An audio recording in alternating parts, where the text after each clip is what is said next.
Now, this video is going to be the second in my series comparing Avatar: The Last Airbender to the Star Wars sequels. And before I get into it, let me just say two things. First, if you didn't see part 1 of this, well, it's not required viewing to understand this part, but it's certainly recommended, and I'll include a link to it in the description below. Second, many of you asked why I would compare these two, when the fairer comparison might be to put The Legend of Korra against the Star Wars sequels. However, this isn't about me comparing their places or impacts on their respective franchises, or how the fans reacted to them. Instead, it's me ignoring all the outside stuff and just straight up comparing the stories and the characters, which do share a lot of similarities. And in that first video, I mostly just looked at and compared and contrasted our main protagonists against each other, those being Aang from Avatar and Rey from Star Wars. In this video here, what I'll be doing is mostly focusing on a very important relationship to each of these stories and how they were handled and could have been done differently in the case of Star Wars, those being the uncle-nephew dynamics between Luke Skywalker and Ben Solo, and the one between Zuko and Iroh. And to kick this off, there was a great quote from Carrie Fisher taken from an interview while filming The Last Jedi where she said of Star Wars that it's about family. And she's absolutely right. Family has always been at the core of Star Wars. It's always been about the smaller, personal story set within a huge galactic scale conflict. The originals aren't about Empire versus Rebellion per se, as much as they're about a group of friends and their small yet very important place in that bigger picture. Avatar is pretty much the exact same thing, only the backdrop isn't a galaxy far, far away. It's a world that's not all that different from our own, just a lot more magical. And what's interesting about both these stories is sometimes family and friendship can be a strength, and other times it can be a weakness or even something to exploit. In the Star Wars prequels, Anakin's downfall stems from his love for his mother and wife. His inability to accept that their fates are beyond his control is what causes him to fall to the dark side, and Palpatine, who knows this, uses it against him and is the ultimate catalyst for his turn. In the original Star Wars trilogy, Luke has the exact same weakness or strength, his family and friends. And at first, Vader tries to use them against him, and it nearly works when Luke abandons his training to run headfirst into what he knows is a trap to try and save them, as we see in The Empire Strikes Back. But Luke rejects his father's offer in the end, and then gets saved by those friends he was trying to save in the first place. In Return of the Jedi then, Luke again has his friends used against him, this time by the Emperor, and though Luke quickly lashes out and nearly kills his father when that father threatens his sister, Luke quickly realizes he is becoming like his father, and pulls himself back from the brink of the dark side. And ironically enough for Anakin, who tried to save the ones he cared for by giving into the darkness, Luke's refusal to embrace it is what ultimately saves his father and brings him back to the light. In Avatar: The Last Airbender then, nearly every main character is motivated or greatly affected in some respect by family. Katara's love for her lost mother drives her and causes her to be mother-like and to always look out for others. Sokka's desire to be a warrior and leader like his father drives him to be one amongst his friends. Toph's desire to prove her family wrong, that she's not frail and can take care of herself despite being blind, drives her to run off and join Aang. Zuko's desire to regain his lost honor and to prove his worth to his father drives him and initially leads him down a dark path. The loss of Iroh's son and his unwavering faith in and desire to save his nephew is what drives him. Azula is driven mad by her belief that her mother loves or loved her brother more. And all these stories are done so well that almost everybody can find at least someone in the story to directly relate to, and there's not a one of these characters that we fail to understand at all.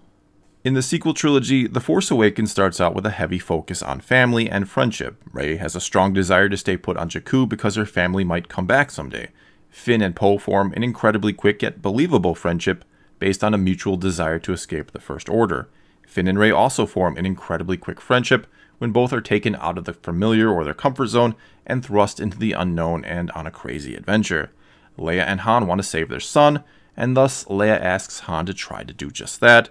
And it's that request, not to mention Han's own desire to save his son, that leads to his death at the hands of that very son. Kylo Ren's resentment towards his father and his desire to be like his grandfather Darth Vader and to serve Snoke leads him to murdering Han. And though The Force Awakens doesn't delve too deeply into any of these characters, there's nevertheless room to work here, and each have a solid enough groundwork laid and the potential to be memorable if the next movie in the trilogy can find the right stories to tell with them and about them, and to give us a reason to truly start to care about what will ultimately happen to them in the finale. And though yes, The Last Jedi does focus quite a bit on family and friendship, An argument can be made that it misses a few really good chances to go further into these characters' connections with each other than it did. And before I go on, whether you love or hate The Last Jedi, my goal here is only to present how it could have been different. I'm not saying this is how it should have been, and it's up to you to decide if it would have been worse or better if handled the way I suggest, and then to let me know what you think in the comments below after the video. Anyway, instead of Finn building on either friendship he made in The Force Awakens, another character, Rose Tico, is introduced for him to go on an adventure with and to form yet another relationship with, when really one or both of the other relationships made in the previous movie with Poe or Rey could have been built upon in this movie and likely led to greater growth for both characters. Yes, Finn's desire to warn Rey is in many ways what drives him to act in this movie, but pairing up Finn with Poe and sending them on a mission together to save the fleet would have made a lot more sense than introducing a new character, seemingly just for the sake of it. What could have been done here is simply not killing off Admiral Akbar, and instead giving him command after Leia is wounded in the attack by the First Order, then have Akbar do the sensible thing and discuss options with his subordinates, at which point Finn can tell Poe, and Poe can tell Akbar that there is a First Order fuel depot that's not too heavily guarded in a nearby system that Poe and Finn can go to in the hopes of retrieving some fuel for the fleet. Next, you then put a traitor higher up in the command structure of the Resistance, and this is where we can use Vice Admiral Holdo, who is secretly in communication with the First Order and is the real way the Resistance fleet is being tracked. Holdo then lets the First Order know the plan, that Poe and Finn are going to try and get some fuel, and since Kylo Ren has a reason to hate both of them, Poe got away from him in the first movie, and Finn is a traitor who helped take out Starkiller Base, well, he decides to go after them personally and takes his Knights of Ren along with him, all in the hopes that maybe he can use them to get to Rey.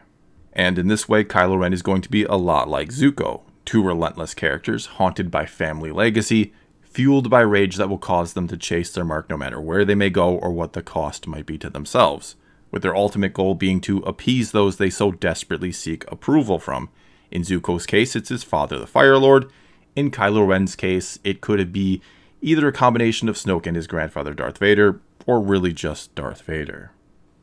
And in our alternate version of the story, it's Snoke that has presented Kylo Ren with the helmet of Vader and told him all about what his grandfather almost accomplished, bringing peace and security to the galaxy with the Empire. And so now Kylo Ren wants to do that with the First Order. He wants to finish what his grandfather started. Furthermore, some dark side remnant of Vader is still attached to the helmet and is showing dark visions to Kylo, convincing him it is his one and only destiny to join the dark side and to rule the galaxy, and that he is the only one who can finally bring a lasting peace. But just like with Zuko, deep down there is a pull to the light within Kylo Ren. There's a part of him who actually wants to do not only what he feels is right, but what his heart desires. However, he feels like there is no choice but to do what he must, like there is something he was meant to do, and it doesn't matter if he might actually want something else out of life. And for Zuko, it takes in a sense killing the Avatar, or getting credit for it at least, and being able to return home for him to fully realize it's not what he wants. And for Kylo Ren in the real version of The Last Jedi, killing Snoke could possibly lead to this moment for him as well. Now he'll be able to see that ruling the galaxy brings him no sort of joy or comfort, and by getting what he wants or thought he wanted, he'll begin his turn back to the light and seek something else. However, killing Snoke comes with the cost of losing your big overarching bad guy in the story, which is why we hear Palpatine's laugh at the end of the Rise of the Skywalker trailer, because another greater threat had to be introduced or reintroduced, something for Kylo or Ben to fight against if, and likely when, he starts to come back to the light in some capacity. Think of it this way, had Zuko killed the Fire Lord or his father when he had the chance, it may have been a fitting end to his character arc, but it would have put a huge kink in all the other character arcs, mainly Aang's, which had been building to a confrontation with the Fire Lord since the start. Now sure, Azula could have taken the Fire Lord's place in the story and been the new big bad villain, but it would still rob us of what that final battle between Aang and the Fire Lord could have been, and the one we'd been waiting for and expecting.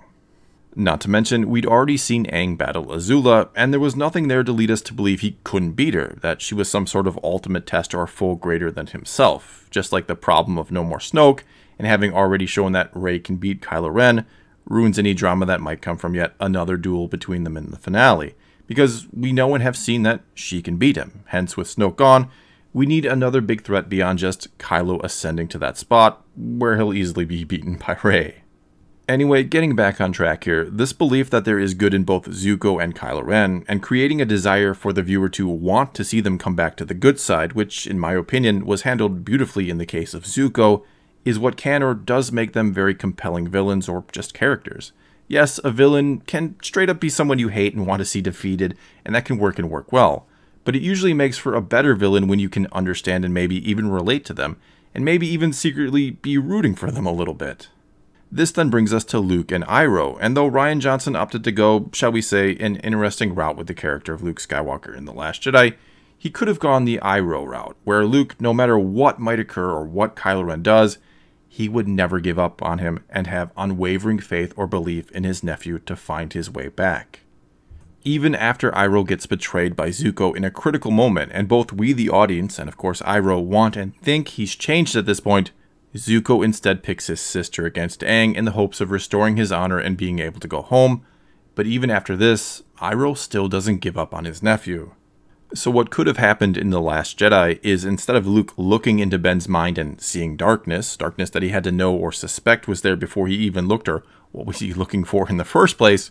anyway, instead of peering into his mind and having Ben's final turn to the dark side be spurred on by a moment of confusion on Ben's part and a failure on Luke's part, have it where Luke, Ben, and the other Jedi students were confronted by Snoke, and during the battle there's a moment where Ben can tip the favor in one direction or the other, and ultimately he turns to the dark side. And it can in some ways mirror Anakin's turn in Episode 3, only in this case Ben isn't choosing the darkness in the hopes of saving someone he loves, he does it simply to be like his grandfather, because he truly believes it's his destiny and he cannot escape it. And at this point, he's not sure he wants to. The rest of his family went on to greatness, and he wants to live up to that.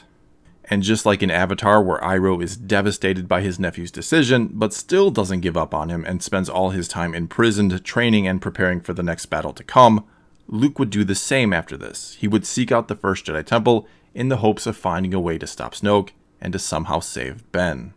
But Luke doesn't exactly find the answers he seeks, and instead he learns only one chosen and awakened by the Force, only one like the Avatar, with the ability to channel the Force itself like no other, can stop and finally defeat Snoke once and for all, who is actually an entity of the dark side that has risen time and time again after balance had otherwise been achieved, like it had been at the end of Return of the Jedi.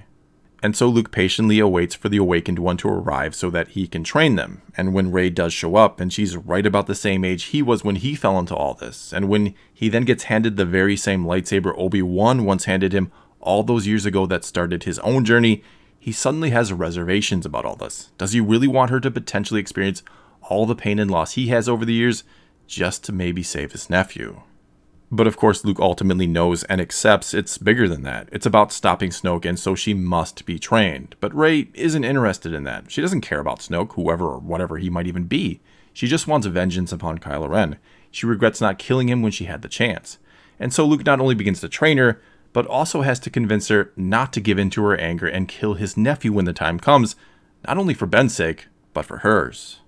And so her training under Luke begins, and just like with Aang and Avatar, Rey learns extremely quickly and everything just comes naturally to her. She's gaining all the power, but none of the discipline and understanding of responsibility that needs to come with it. And just like where it took Aang burning Katara, the one he cared about, while practicing his firebending and being overconfident, for him to really begin to understand the serious nature of all this, Rey too must learn a hard lesson so that she can begin to understand the power she wields.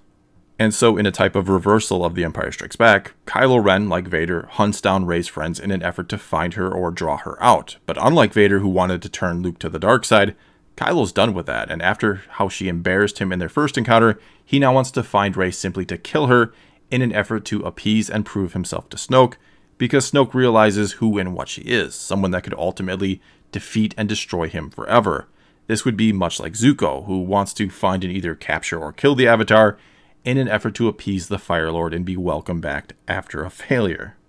And also as a reversal of The Empire Strikes Back, Rey goes to her friends, Poe and Finn, who are trying to get fuel for the fleet, not so much to save them like Luke did once upon a time with his friends, but in order to kill Kylo Ren, who she knows is pursuing them. And ultimately, Poe, who has little connection to Rey, will get away with the fuel to save the fleet, but Finn stays behind because he can tell something is wrong with Rey, and so he tries to convince her to just leave and forget Kylo Ren. And in that final hate-filled confrontation, where this time Kylo Ren is just trying to kill Rey instead of convince her to join him like he was in The Force Awakens, and where Rey, who has now received at least some training, is just trying to kill him, well, this time Rey is losing, and losing badly because, unlike in The Force Awakens where she had a moment of calm and clarity and was able to ultimately channel the Force and enter something like the Avatar state, she can't do that this time with all the anger inside of her now. And at one point, a break in the battle, Finn tries to convince a battered and beaten Rey to just run already, but she arrogantly insists she can beat Kylo Ren like she did before. She's completely ignoring Luke's warning about what trying to kill Kylo Ren may end up costing her. And so, in a last-ditch effort to win, she ends up trying to channel the Force again by closing her eyes to let it in, like she did in The Force Awakens. But when she opens her eyes, they're burning Sith yellow, for she's only channeled the dark side. She ends up unleashing perhaps some sort of devastating Force blast at Kylo Ren, but ends up hitting and killing Finn instead. Poe ultimately comes back for them because he couldn't leave his friends, or more specifically Finn, behind, and Kylo Ren more or less lets Rey go at this point, because perhaps there's hope yet in turning her to the dark side and creating an ally. And when Poe asks Rey what happened to Finn, she lies to him and says it was Kylo Ren that killed him. And that, more or less, is how this movie would end, and how this video ends. Well, that's all I've got for this time. The next and final part in this series should hopefully be up sometime next week. But for now, tell me what you thought about my ideas, or give me some of your own in regards to how the sequel trilogy could have been more like Avatar, or should it have been, or is the sequel trilogy fine as is? So leave your comments below, and let's talk some Star Wars and some Avatar. And until next time, thanks for watching.